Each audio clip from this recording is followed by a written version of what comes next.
사도행전 2장 1절부터 4절까지, 사도행전 2장 1절부터 4절까지.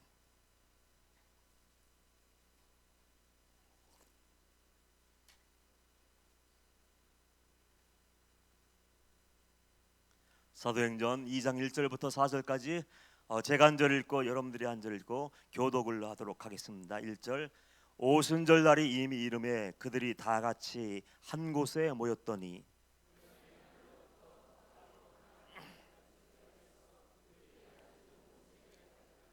마치 불의 엿처럼 갈라지는 것들이 그들에게 보여 각 사람 위에 하나씩 임하여 있더니 그들이 다 성령의 충만을 받고 성령이 말하게 하심을 따라 다른 언어들로 말하기를 시작하니라. 아멘, 아멘, 아멘. 할렐루야. 이 시간도 하나님이 함께 하시고 성령님이 기름 부어 주시는 그 은혜의 시간 되기를 주님의 이름으로 축복합니다. 모든 목사님들이 마찬가지겠지만 목회를 하면서 가장 어려운 일이 있어요. 목회를 하면서 가장 어려운 것은 한 사람을 거듭나게 한다는 것. 예수 믿는 사람들은 많습니다. 입으로 주여 주여 하며 나는 천국 백성이라고 스스로 이야기하며 자칭 믿음이 좋은 사람이라고 얘기하지만 가만히 들여다보면 속 사람이 거듭나 하늘나라를 소유하고 십자가의 길을 걸어가는 사람은 많지 않아요. 그래서 목회하면서 제일 어려운 게 새신자를 얻고 그 한 사람이 변화되고 그 사람이 천국 백성 되는 것이 얼마나 어려운지 여러분도 경험하셨을 거예요. 여러분을 통해서 한 사람을 구원한다는 것 쉬운 일이에요? 어려운 일이에요? 내가 열심히 복음을 전했어요. 내 사랑하는 아들, 딸들에게 말씀을 증거하고 내 부모님들에게 말씀을 증거했어요. 그런데 여러분들 열매를 맺었습니까? 요지부동인 사람들이 얼마나 많아요. 말씀을 전하고 훈계를 하고 때로는 징계를 하고 너 예수 믿지 않으면 절단할 줄 알아 힘을 줘 얘기해도 한 영혼이 아버지께 돌아와 건짐받고 거듭나며 구원받는 일은 쉽지 않아요. 금요철에 다락방에 올라가 보면 질의응답 시간이 있죠. 그 질의응답 시간에 가만히 귀를 기울여서 듣게 됩니다. 성도님들이 궁금한 게 무엇인가? 그래서 성도님들이 궁금해하는 것들을 이게 질문지로 올려서 이게 질문을 받고 대답해 주는 시간이 있는데 그 시간에 빠지지 않고 계속해서 올라오는 제목들이 있어요. 질문들이 있습니다. 그것은 구원을 어떻게 시켜야 되냐? 내 아이를 위해서 이렇게 계속 복음을 전하고 때론 용돈도 주면서 억지로 끌고 나오기도 하지만 그 영혼들을 구원하는 것이 얼마나 어려운지 저희들이 어떻게 해야 되겠습니까? 하고 묻는 그 질문지가 많습니다. 그때마다 목사님이 하시는 말씀 저도 동일해요. 여러분들 제가 여러분들에게 해주는 말씀은 다른 거 아니에요. 여러분 영혼의 문제, 하나님 나라의 역사는 영적인 문제이기 때문에 하나님이 그 삶의 자리에 영혼 속에 개입하셔야 되는 거예요. 하나님이 오셔서 그 마음의 문을 열어주지 않으면, 하나님이 역사하셔서 그 교회를 붙잡아주지 않으면 우리는 하나님을 위해서 아무것도 이룰 수 없고 한 영혼 한 영혼을 위해서 복음을 증거하지만 그 영혼도 건져낼 수가 없는 거예요. 지난 시간에 제가 이 자리에서 기도의 사람 하이드라는 그 선교사님 이야기를 했어요.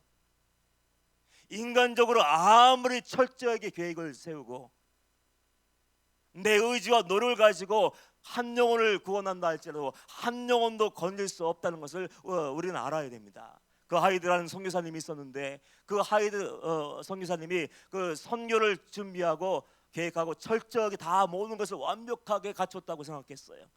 모든 것을 완벽하게 준비해서 이제 내가 꿈꾸던 땅 인도 땅으로 가서 그 영혼들에게 예수의 복음을 증거해야지. 내가 처음에 가면 내가 그들의 원주민 언어를 배우고 그 다음에 그들의 언어 생활 습관을 배우고 그 다음에 사람들과 친해지고 그 다음에 그 사람들 불러다가 이게 성경 공부를 하고 성경을 알려주고 그러면서 천천히 내가 예수를 전하면 그 사람들이 구원받을 거야. 내 계획이 머릿속에 가득 채워져 있었습니다. 이렇게만 하면 그 땅을 변화시킬 수 있을 거야. 뜨거운 마음도 있었어요.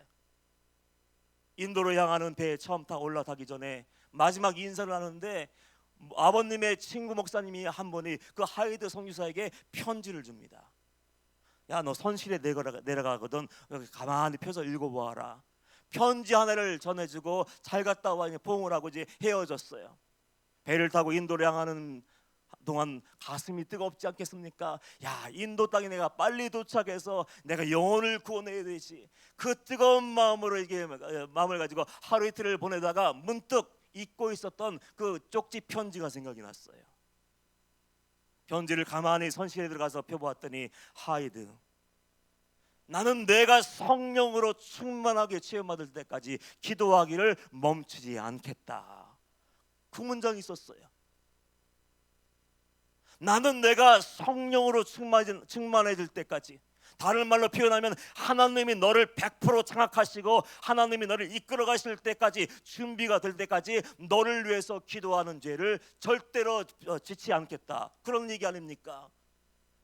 나를 위해서 누군가가 기도해 주고, 성령 충만을 위해서, 구원을 위해서, 때론 회개를 위해서 나를 위해서 중보한다는 것은 특권이고 은혜지 않습니까? 축복이에요. 근데 선교사로 가는 그 마음속에 아주 용광로처럼 끓는 물처럼 막 끌어올리기 시작했습니다. 분노하기 시작했어요. 뭐야, 지금 나를 무시하는 거야? 내가 신앙생활을 몇 년 했는데, 신학교를 나왔지, 선교 훈련을 배웠지, 했지, 철저하게 나름대로 계획하고 준비하고 이제 인도 땅으로 향해서 나아가고 있는데, 뭐야 나한테 열매 맺으라고 축복하지는 해주지 못할 망정 뭐 성령 받을 때까지 기도하겠다고? 그럼 나는 성령의 사람이 아니란 말이야? 예수님의 사람이 아닌가? 분노하기 시작했어요. 읽자마자 화가 나서 편지를 구겨 휴통에 던져버리고 선상 위에 올라가서 그 모든 것을 잊어버리려고 했습니다. 뭐야, 지금 나를 정말 이렇게 뺏게 생각 안 하는 거야? 나는 철저하게 준비된 사람이고 완벽하게 준비된 사람인데 나에게 아직도 부족한 것이 있단 말인가? 화가 났는데 그 마음을 점체로 가라앉힐 수가 없었어요.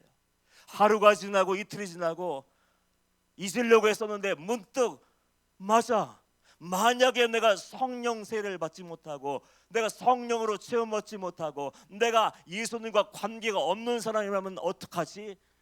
갑자기 그 의문부가 하나 딱 떠올랐어요. 그럼 난 어떻게 되는 거지?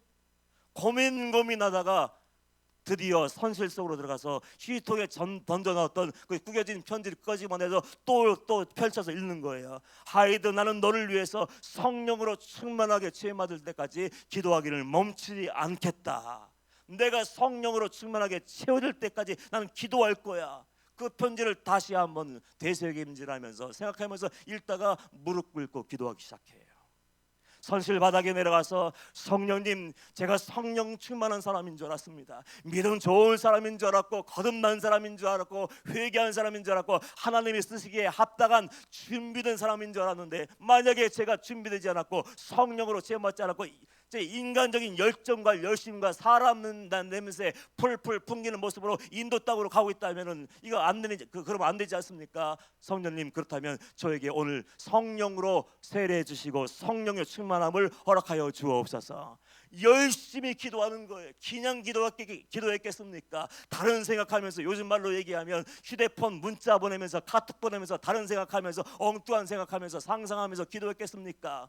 간절함을 가지고 기도하는 거예요. 내가 성령으로 체험받지 않으면 나는 껍데기일 뿐이고 냄새나는 죄의 냄새 풀풀 나는 인간일 수밖에 없잖아요. 그러니까 나는 성령을 오늘 체험받아야 돼요. 얼마나 간절함과 갈급함과 뜨거움과 열망을 가지고 기도했겠습니까? 그날 하루도 지나지 않아서 그 하이드 성교사님은 성령으로 충만함을 받게 되었어요. 성령으로 충만함을 받게 되고, 내 계획과 수단과 방법을 다 던져버리고, 그래, 성령님이 원하신 대로 선교하자. 언어를 배우고 뭐 그 사람과 친해지고 뭐 성경 공부 모임을 만들고 뭐하고 다 때려쳐버리고 그냥 무릎 꿇고 기도하기 시작했어요. 하나님, 이 나라를 향한 아버지의 마음을 알게 하여 주옵소서. 하나님, 영혼들의 마음이 열려지게 하시고 단지 예수 이름을 증거할 때 그 영혼들이 깨어지고 회개하고 우상을 버리고 죄를 버리고 아버지께 돌아와 구원받게 하여 주옵소서. 그리고 성령님이 말씀하시고 역사하실 때까지 기다리는 거예요. 한 사람이 성령으로 세례받고 성령으로 거듭나고 성령 충만함을 받고 성령님의 음성에 귀를 기울이고 철저하게 하나님께 순종하기로 결정하고 그분의 뜻에 말씀하신 대로 결단하며 살기로 결정했을 때 하나님이 그를 통해서 수많은 이웃 땅의 원주민들, 복음을 들어도 반응이 없던 그 냉랭한 영혼들을 녹이시고 건져내시는 구원의 역사가 이루어지게 되었어요. 지금 지난주에 이어서 제가 얘기하는 것은 다른 거 아니에요, 여러분들. 예수님이 우리에게 들려주시고 명령하신 것이 무엇인지를 기억할 수 있어야 돼요. 부활하신 주님이 제자들에게 먼저 찾아오셔서 제일 먼저 어떤 얘기 하셨어요? 제일 먼저 뭔 얘기 하셨어요? 너들 평안하냐? 물론 인사말 해야죠. 너들 잘 지내고 있냐? 문제는 없었느냐? 여러 가지 안부도 물어봐야 되고 상도 물어봐야 되죠. 그런데 이상하게 성경은 이렇게 기록하고 있더라고요. 숨을 내쉬며 가라사대 성령을 받으라 명령하시더라고요. 성령을 받으라. 사도행전 1장에도 동일한 말씀이 기록되어 있지 않습니까? 부활하시고 40일 동안 하나님 나라의 일을 선포하셨어요.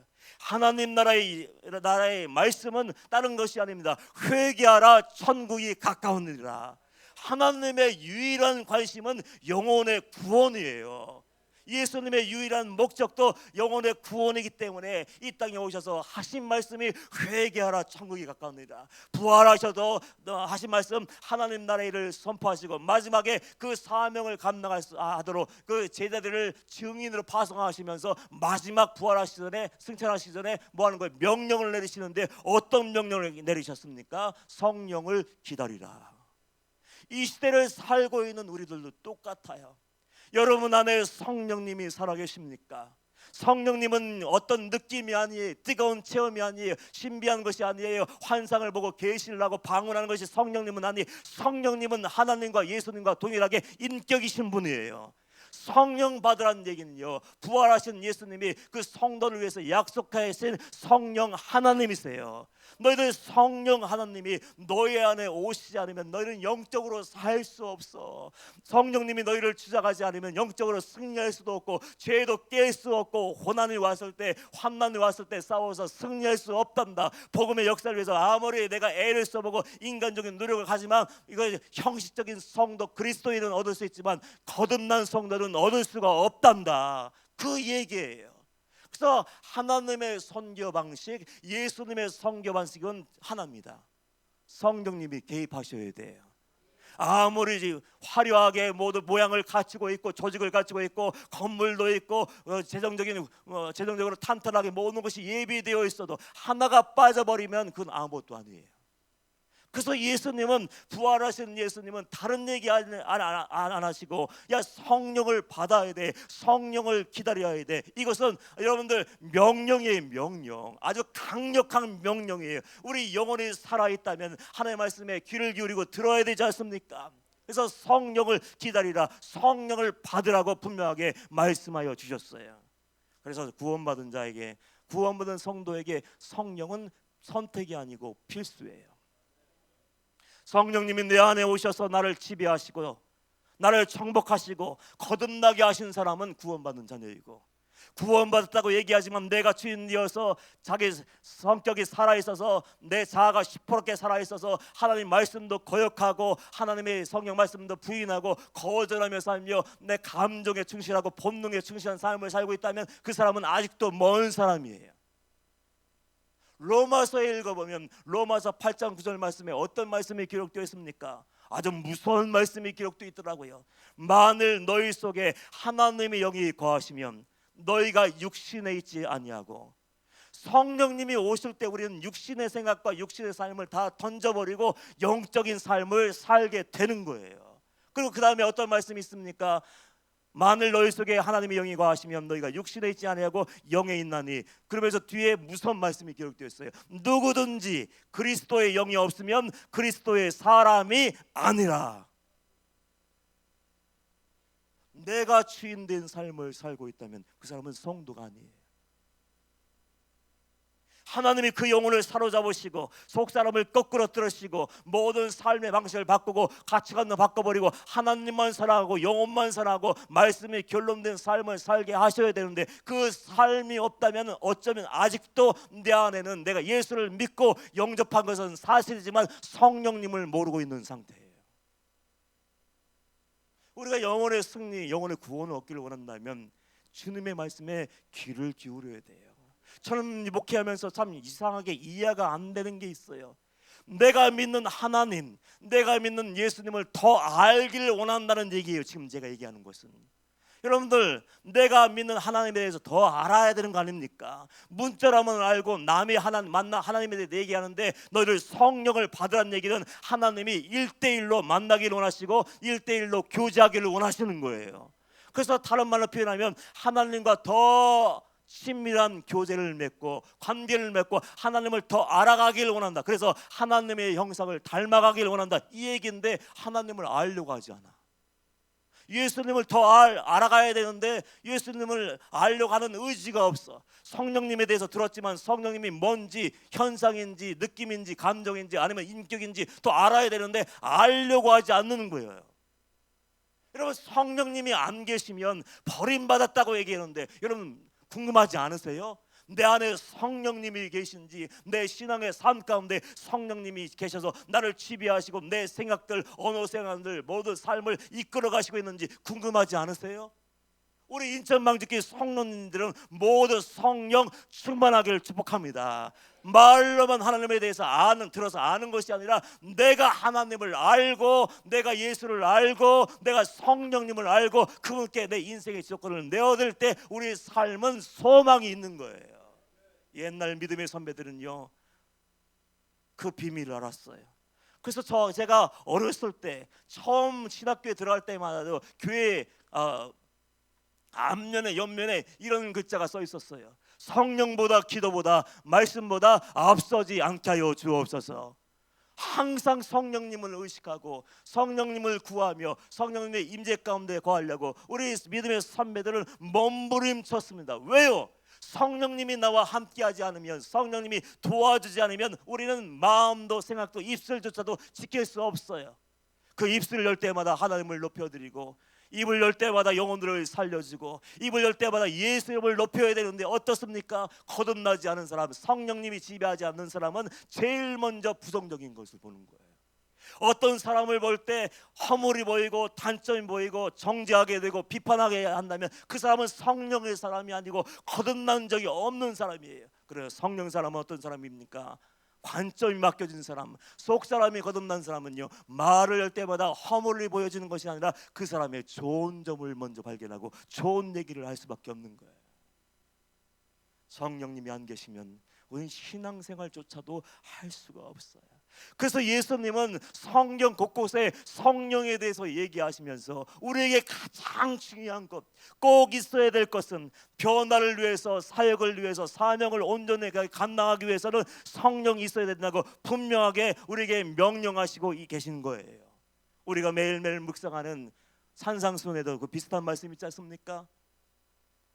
너희가 악한 자라도 좋은 것을 자식에게 줄 줄 알거든 하물며 너희 하늘에 계신 아버지께서 구하는 것, 좋은 것, 선물이라고 했는데 누가 보면은 그 좋은 것을 뭘로 표현하고 있습니까? 성령을 주시지 않겠느냐. 왜 예수님께서 성령 타령을 하셨을까요? 이 시대가 나약해지고 교회가 무너지고 세대가 타락의 길로 달려가고 있는 이유가 뭔지 아십니까? 성령을 교회에서 소멸시켜버렸어. 성도들이 성령을 구하지 않아, 인정하지 않아요. 이 얘기를 하지만 성령하면 이단 되는 거 아니야? 광신자 되는 거 아니야? 신비주의자 되는 거 아니야?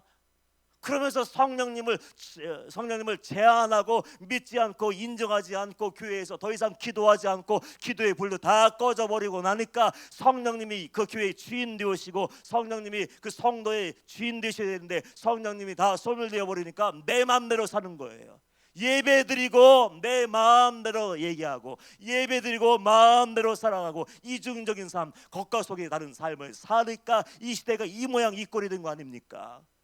우리 인천망직교회 성도님들은 성령님에 대한 마음의 문이 활짝 열리기를 축원합니다. 나가서 성령님 세례받기를 원합니다. 그래서 성령님이 여러분을 뒤집어주시는 거듭남의 역사가 임하기를 축원합니다. 그 성령님이 오셔야 우리는 영적으로 승리할 수 있고, 그분이 함께 하실 때 우리는 죄와 세상과 싸워서 승리할 수가 있는 거예요. 예수님이 그렇게 간절히 부탁하셨는데 사람들은 안 믿더라고요. 부활하신 주님을 많은 사람들이 봤어요. 한 번에 400명, 500명도 봤을 거고 1000명도 봤을지 몰라요.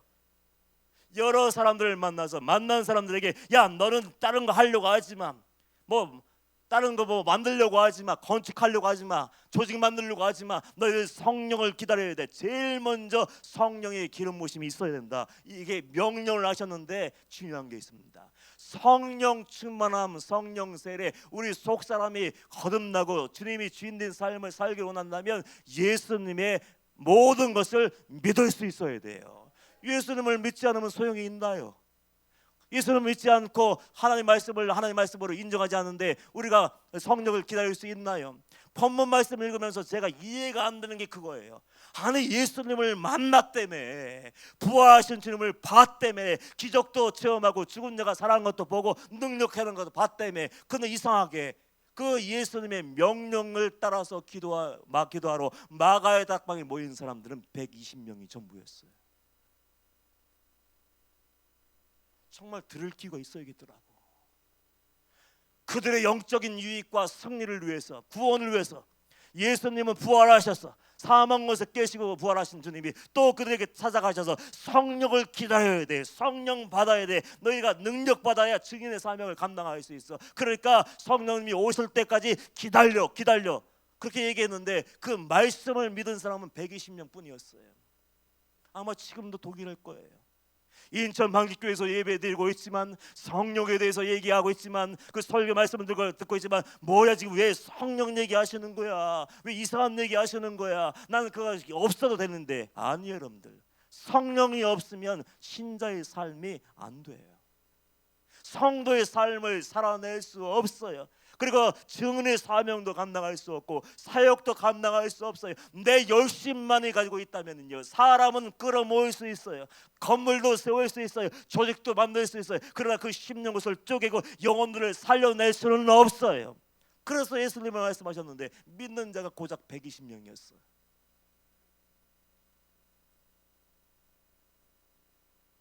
(1장 14절) 말씀, 사도행전 1장 14절 하반절에 보면 그 예수님의 명령을 듣고 기도하기 위해서 마가의 다락방에 모인 사람은 몇 명 되지 않았습니다. 그 사람들이 거기에서 뭐 했습니까? 더불어 마음을 같이하여 오로지 기도에 힘쓰더라. 15절만 모인 무리 수가 약 120명이나 되더라. 이게 전부였어요. 하나님을 믿는다고 얘기하면서, 예수님을 믿는다고 하면서 왜 말씀을 부인하죠? 왜 성령 말씀을 안 믿냐는 거예요. 저는 이 시대에도 그런 비극이 계속해서 반복되고 있다고 생각해요. 하나님을 믿는데 이건 믿을 수 없어 성경 말씀에서 빼버리고, 다른 건 다 믿는데 예수님이 인간으로 오신 건 믿을 수 없고, 다른 건 다 믿는데 죽었던 자가 어떻게 살아날 수 있어, 내 생각에 다 가둬버린 사람들. 그래서 하나님 말씀대로 순종하지 못하고 무기력하고 무능력한 삶을 살며 조금만 어려도 패자명처럼 그 문제에 질질 끌려다니면서 그 억울하고 슬픈 삶을 사는 사람들이 얼마나 많냐는 거예요. 성령 충만함 받기를 원하고, 주님이 내 안에 오셔서 나를 새롭게 하고 내 삶을 이끌어 가시기를 원한다면 제일 먼저 그분을 인정할 수 있어야 돼요. 말로만 인정하는 것이 아니라 삶으로 인정할 수 있어야 돼요. 입으로 주여 주여는 누구나 할 수 있어요. 이 교회 안에서 예배드리고 있는 모든 사람들 그 입으로 주여 주여 하는 사람들 아닙니까? 그러나 삶으로 살아내며 삶으로 증거하며 삶으로 예수님의 이름을 높이며 많은 사람들이 나를 봤을 때 아, 저 사람은 정말 예수 믿는 사람이다 하고 인정받는 사람은 과연 몇이나 될까요? 우리에게 있을 것이 바로 그겁니다. 다른 거 구하지 마세요. 성공도 명예도 인기도 다 사라져버려요. 아무것도 아니에요. 그건 두 번째, 세 번째, 네 번째 하나님이 선물로 주시는 것뿐이에요. 가장 중요한 것이 첫 번째가 채워지지 않는다면 우리가 아무리 기도해도 아무것도 이룰 수가 없을 거예요. 첫 번째가 무엇입니까? 성령 충만. 주님이 나의 주인이 되시는 것. 내 안에 오셔서 나를 사로잡고 나를 변화시키는 사건이 없다면, 하나님과 관계가 회복되지 않으면 우리는 두 번째, 세 번째 단계로 나아갈 수가 없는 거예요. 그분을 정말로 믿어드리고 그분의 말씀에 순종해서 그 성령 세례를 받기 위해서, 성령 충만을 받기 위해서 무릎 꿇고 기도하기 시작할 때 구원의 시작이 되는 거예요. 이 사도들이 120명 문도가 어떻게 했습니까? 언제 임하실지 모르는 거예요. 기도가 바로 그거예요. 언제 응답하실지 몰라요. 그러나 하나님의 언약의 말씀, 예수님이 내게 허락하시는 언약의 말씀 붙잡고 그냥 기다리는 거예요. 응답 받을 때까지.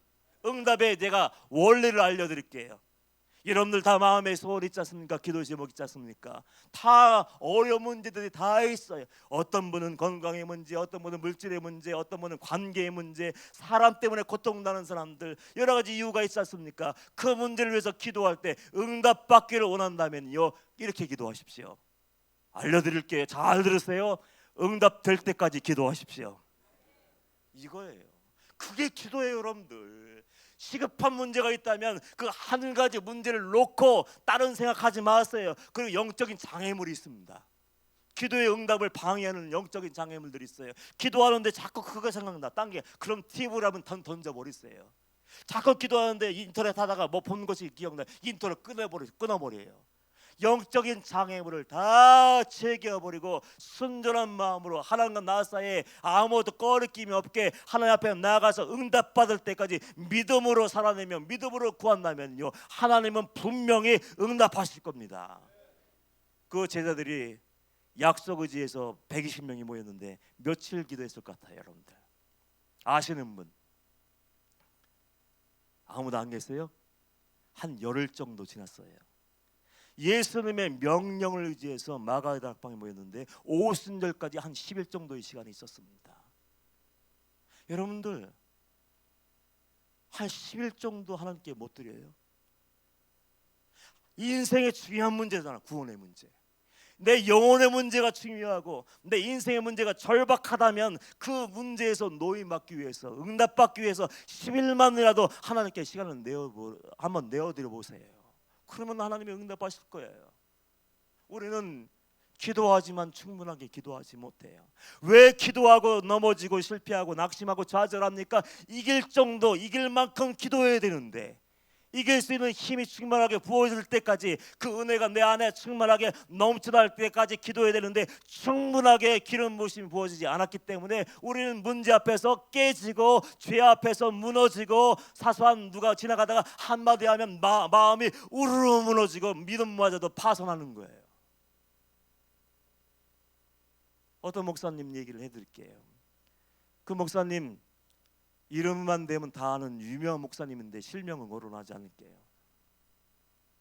전 세계를 다니면서 성령의 역사를 이룬 그분이었는데 이분에게도 연약함이 있더라고요. 사람은 다 똑같아요. 완벽할 수가 없어요. 전 세계에 다니면서 막 불같은 말씀을 쏟아내며 회개의 영이 부어지고 치유와 기적이 많은 그 역사역을 이뤘는데 내 육신에 약함이 있었어요. 그래서 이 목사님은 항상 비서를 데리고 다녔는데 제일 먼저 어느 나라를 가든, 공항에 내리든, 교회를 도착하든, 어느 집에 못 도착하든 제일 먼저 찾아야 될 게 있어요. 그럼 화장실이었어요. 왜? 감당을 못해. 참을 수가 없어. 몸이 어디가 망가졌는지 이게 참아야 되고 참아야 되는데 참을 수가 없어서 실수를 많이 했나 봐요. 그래서 미안하지만 어른이 기저귀를 차고 다니면서 전 세계를 다니면서 말씀을 증거하는데 어느 날 부끄러운 생각이 들더래요.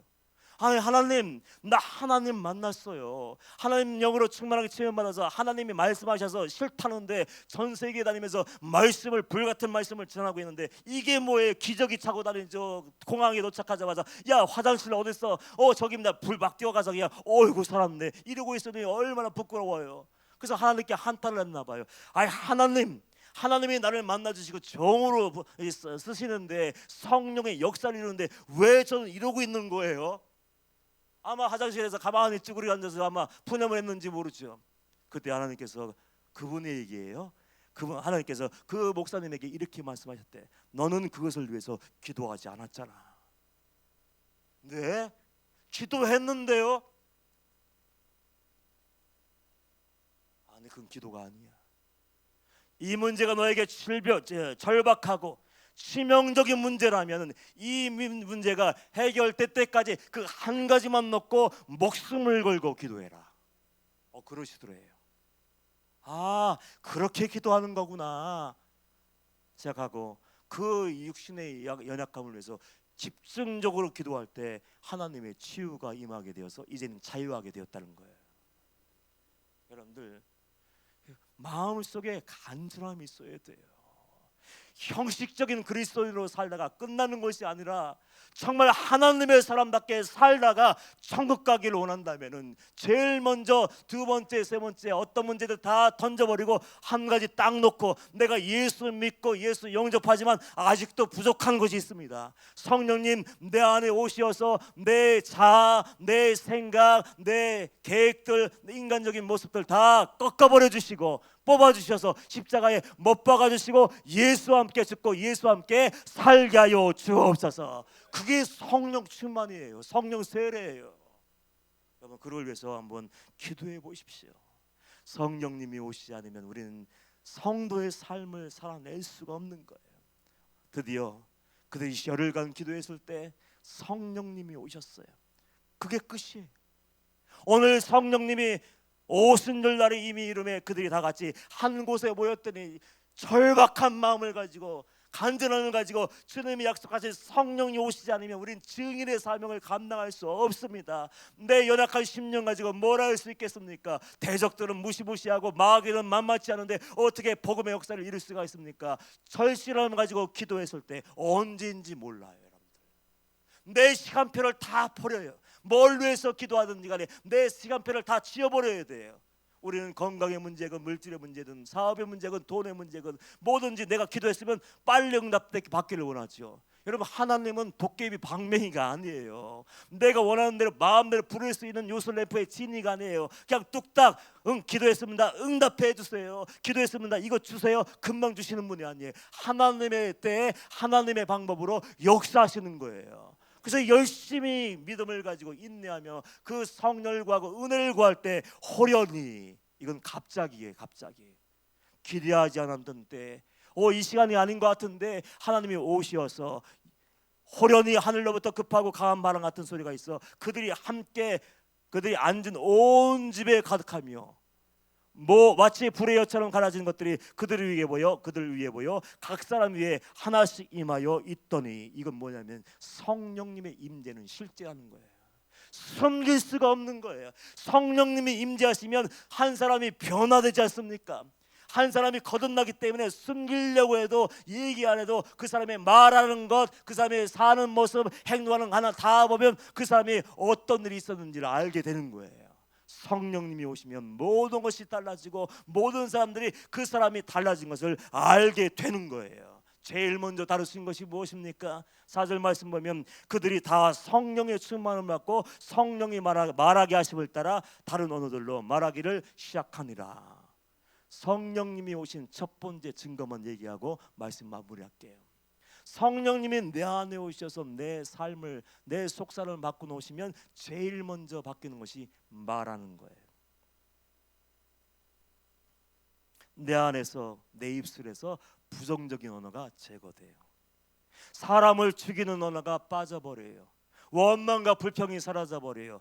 정죄가 사라져버려요. 비판하는 것이, 내 생각으로 비판하는 것이, 내 기준을 가지고 판단하는 모든 것이 사라지고 입을 열면 거듭난 성도를 통해서 나오는 것이 뭡니까? 오직 예수.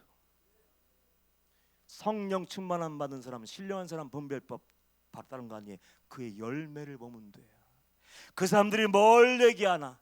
하나님의 사람들, 성령의 사람은 다리를 놓는 사람이에요. 하나님과 사람 사이에 다리를 놓고 사람과 사람 사이에 다리를 놓는 사람인데, 성령 충만하고 기도 많이 하고 신령한 사람이 다니면서 사람 흉보고 수근수근거리고 욕하고 관계를 단절시켜버리고 그리고 공동체를 깨고 있다면 가짜인 줄 믿으세요.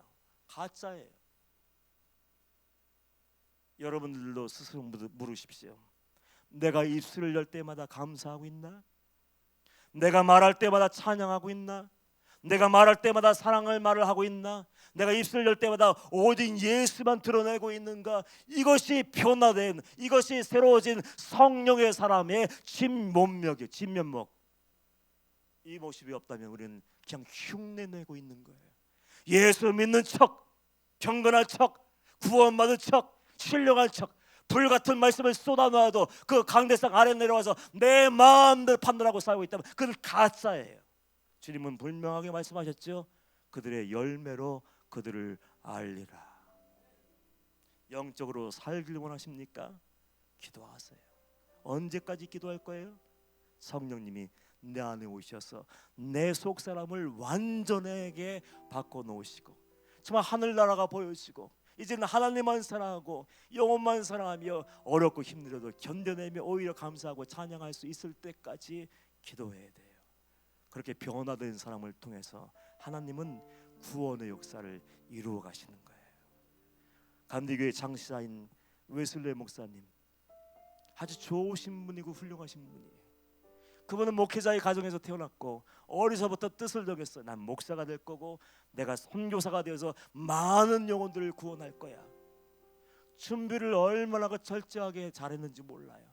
옥스퍼드 대학을 다닐 때는요, 시간을 쪼갰어요. 시간표를 만들어 놓고 이 시간은 내가 기도해야 되지, 이 시간은 성경 읽어야지, 이 시간은 내가 감옥에 가서 지금 불쌍한 사람들에게 말씀을 전해야지. 그리고 내게 있는 모든 것을 다 나눠줬어.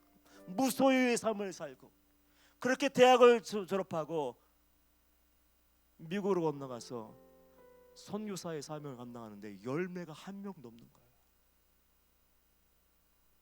어떻게 몇 년 동안 사역을 감당했는데 왜 열매가 없지? 낙심하고 나는 실패한 자야, 난 실패한 자야, 버림받은 자야, 이 마음을 가지고 영국으로 다시 돌아와요. 이제 시련에 빠졌어요. 낙심하면서 이제 낙심하고 있던 채 어느 거리를 지나가다가 야외에서 예배드리고 있는 사람들이 성경 말씀을 읽는데 그 성경 말씀을 낭독하는 소리를 듣다가 성령 세례를 받게 돼요. 그게 전부예요. 성령님이 내 안에 오시고 성령님이 나를 사로잡아 주시고 성령님이 나를 바꿔주시고 인간적인 생각과 방법은 다 깨버리고 그래 성령님의 지배를 받고 성령님이 명하신 대로 순종해야지. 이게 전부였어요. 교회도 없어요. 강대상도 빌려주지 않아요. 거리에서 단지 뜨거워진 마음을 가지고 예수 믿어야 된다고, 예수 믿는 사람은 예수님의 사람답게 살아야 된다고 그렇게 외치고 기도 말씀을 증거할 때 그 완악한 사람들, 심령을 쓰고 완전히 단단해진 사람들이 회개하고 아버지께 돌아오는 역사가 일어나게 됩니다. 그래서 영국의 역사가들이 이렇게 평가를 해요. 웨슬레 목사님이 없었다면 영국은 피해 혁명에서 건진받을 수 없을 것이다. 웨슬레 목사님 때문에 영국은 건진받았어 하면서 이 역사가들이 예수 믿지 않는 역사들까지 웨슬레 목사님을 최고라고 인정하는 그런 영적인 그 거장이 되었어요. 여러분들 성령 충만함 받길 원합니다. 주도권을 완전하게 내어드리세요. 내가 살아있으면 나 때문에 깨지는 거예요. 신앙이 내 자아가 살아있고 감정이 우선되면요 나 때문에 신앙이 무너지는 거예요. 나 때문에 상처받고 나 때문에 시험 들고 나 때문에 걸려 넘어지는 거예요. 그러나 내 모든 것을 성령께 내어드리고 네 성령님이 인도하신 대로 따를게요. 주님이 말씀하신 대로 따를게요. 우리 배웠던 것처럼, 우리 목사님께 배웠던 것처럼 사랑할 수 없는 사람 정말 사랑할게요. 용서할 수 없는 사람 정말 용서할게요. 어떤 억울한 일 당해도 떠들고 다투고 싸우지 않고 원망하지 않고 더 낮은 곳으로 내려가 섬길게요. 그러면서 수도권을 내어준 삶, 성령 충만한 삶을 살면 그들 통해서 여러분 영혼도 제일 먼저 살아요. 여러분을 위해서 성령 세례 주는 거예요. 영혼이 살고 영혼이 살면 그 가정이 살고 그 가정이 살면 성도가 살면 하나님의 교회가 살고 하나님의 교회가 살면 이 나라와 이 민족이 변화되고 구원받을 줄 믿습니다. 사도행전 역사를 읽어보십시오. 성령 받은 사람들이 매 순간순간 살면서 어떻게 하나? 그 사람들 통해서 오직 예수만 드러나요. 그 사람들 통해서 사람들이 살아나요. 귀신이 쫓겨나고 병든 자가 치유되고 기적이 일어나요. 그 사역이 가능한 이유는 사람 때문에 아니에요. 사람 속에 거하시는 성령님 때문에 가능한 거예요.